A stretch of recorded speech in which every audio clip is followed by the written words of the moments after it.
Welcome to Chillin' 101. We hope this video helps. You begin by preparing the environment. Update Ibis Paint X if an update exists, because many crashes stem from outdated binaries.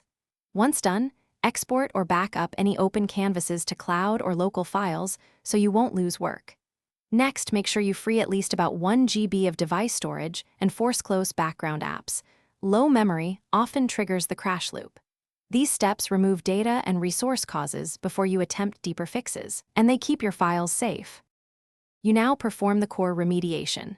Clear cache, and if the crash continues, clear app data on Android or offload the app on iOS. This resets corrupted preferences. Once done, uninstall Ibis Paint X entirely and reboot the device so lingering temp files and file locks are removed. After reboot, reinstall the app, sign in, and restore only one backed up canvas to test. This sequence forces the app to rebuild clean files and often resolves crashes caused by corrupted local state or settings. You finish by validating functionality. Open a test canvas and try common brushes, exporting, and adding layers.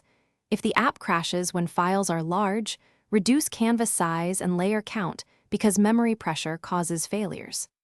If problems persist, sign in on a different device or create a new account to determine whether the issue is device-specific or account data related. Make sure automatic backups are enabled and keep at least 1 GB free.